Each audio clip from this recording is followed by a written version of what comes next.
Cuando hoy podemos observar mediante fotografías, videos o de alguna manera una visita favorablemente a la ciudad de París, vemos este enorme edificio que podemos rodearlo, que podemos caminar todo alrededor de él, como si fuera un edificio guión manzana. Es decir, un edificio que tiene 4 fachadas absolutamente opuestas a la ciudad y que el tránsito de la ciudad lo rodea, tanto sea peatonal como vehicular. Es en sí mismo un objeto aislable, es decir, no está contaminado con la contigüidad de ningún otro elemento. Volvemos de nuevo a 1862, cuando se colocó la primer piedra. 5 años después estaban terminadas las fachadas y se interrumpió el trabajo en la guerra del 70 y se inauguró formalmente el 5 de enero, víspera de Reyes, de 1875. En la ejecución de este edificio colaboraron más de 100 arquitectos y los puestos de trabajo realmente fueron numerosos porque a su vez fue en cadena la provisión de tantos elementos y la confección artesanal de un sinnúmero de objetos insertados dentro de este gran conjunto. Podemos pensar que más de 1 millar de personas estuvieron trabajando al mismo tiempo en estos pocos años para lograrlo.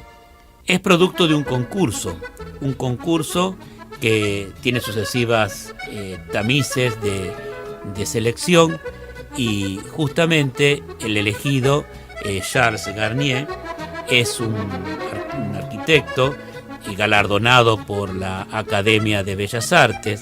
Había conseguido el Grand Prix de Rome, que era justamente el mayor galardón que se daba a los estudiantes de aquel entonces, y había tenido una estadía en Roma que le había permitido tomar contacto con los edificios más significativos que habrían sobrevivido del pasado tradicional del patrimonio artístico romano. Pero a su vez había hecho otros viajes, como a Grecia y a Turquía, y donde había descubierto la atracción del colorido que evidentemente tenían aquellos edificios de la antigua Grecia, que ahora los vemos en este presente y en aquel presente también blancos, pero estaban sumamente decorados con colores intensos que cambiaban notablemente la imagen. Esto hacía evidentemente reflexionar que la forma y el color, la textura, el brillo eran concomitantes para la elaboración de un proyecto. La presentación de su proyecto a su vez tuvo algunas reformas, pero lo que llamó la atención al jurado fue justamente el enorme impacto que tenía su propuesta. Dentro del edificio podemos observar que no es sino una enorme caja de sorpresas, que es lo que justamente atrajo la reflexión del jurado. Y su espíritu es lograr admiración, es decir, lograr asombro.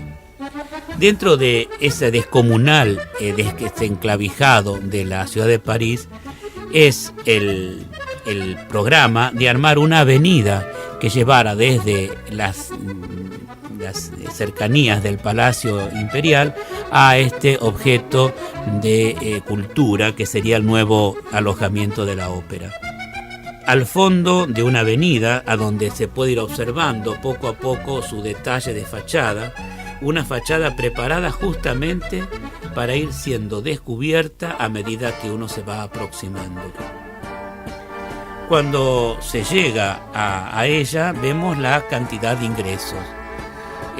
ingresos diferenciados según la cantidad de gente que había y sobre todo por las diversas posibilidades de ubicación en el interior. Un ingreso multitudinario de público, un ingreso calificado de abonados y un ingreso privilegiado para el emperador.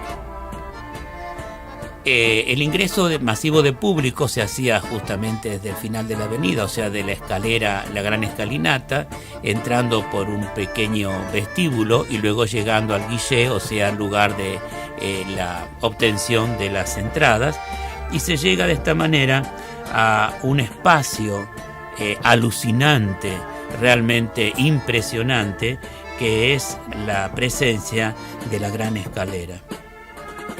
Por otra parte, de otro lugar, los abonados ingresan lateralmente a un espacio cubierto, a donde abandonan sus carruajes y se vuelven, peatones, para lograr comunicarse entre sí en un pequeño hall, y luego ascienden por escaleras hacia también ese espacio cúlmine que es la gran escalera.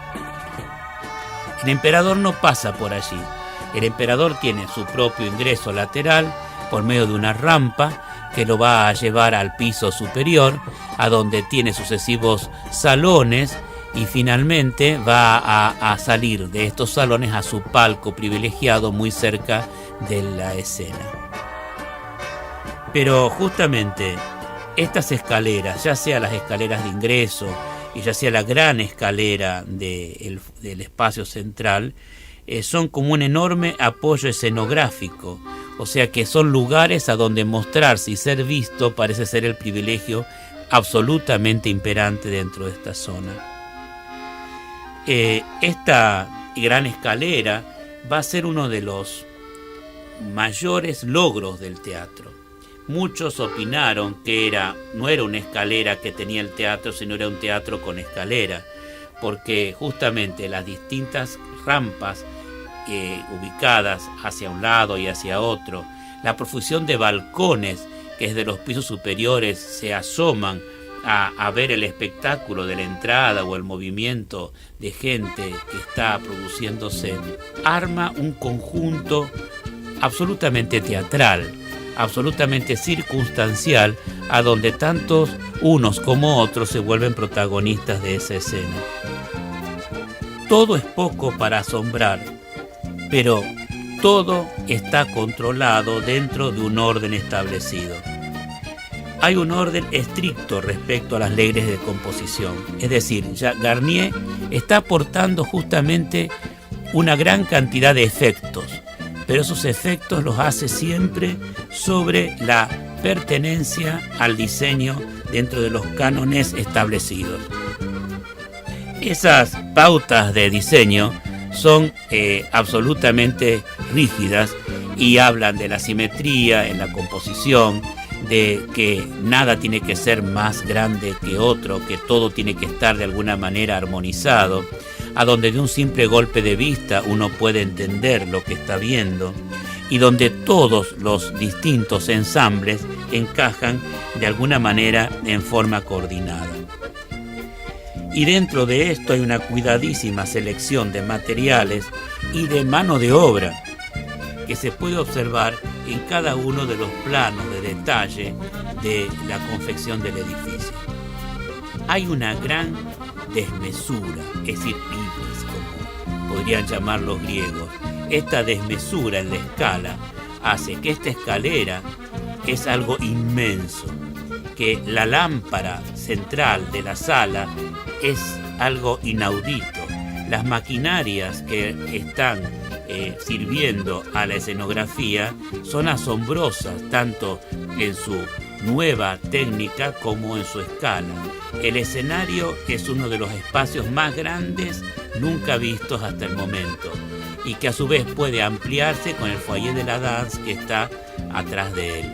Ni hablar del foyer, es decir, el lugar a donde de alguna manera se descansa entre un acto y otro de lo representado.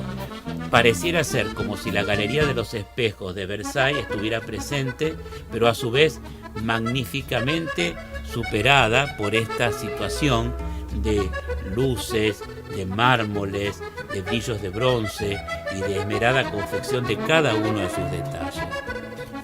Hay varios centros de alto impacto dentro de toda esta propuesta, que no compiten entre sí, sino que están enhebrados en un recorrido que también asegura la inscripción de toda esta propuesta dentro de los principios académicos. Es decir, el jurado, en aquel momento que tuvo que discernir si esta era la mejor propuesta, puede haber tildado que todo estaba marcado por los principios que ellos consideraban adecuados y que a su vez estaba ofreciéndole la nueva y explosiva expectativa de encontrar algo inaudito. Estos centros de alto impacto que no compiten entre sí están enhebrados en estos recorridos que se llama la marche, o sea, el caminar. Podemos pensar que la fachada está como primera presentación, la gran escalera que sucede justamente el haber atravesado la fachada e ingresado al edificio, tanto sea por la fachada como por los ingresos laterales de los abonados. También de esta gran escalera al círculo de abonados se puede recorrer el foyer, y también podemos ver en un corte del edificio donde la volumetría de los tejados se va escalonando en forma creciente para que desde la avenida pueda observarse y destacarse cada uno de los distintos espacios, como por ejemplo que el coronamiento de la sala es absolutamente provocado desde el exterior y no desde el interior para que tenga su representación independiente. Cada uno de ellos es indispensable y suficiente, y evidentemente la presencia de cada uno de ellos potencia al conjunto. Este gran amor al arte subraya lugares precisos y brilla cada uno de ellos como si fueran gemas de la corona.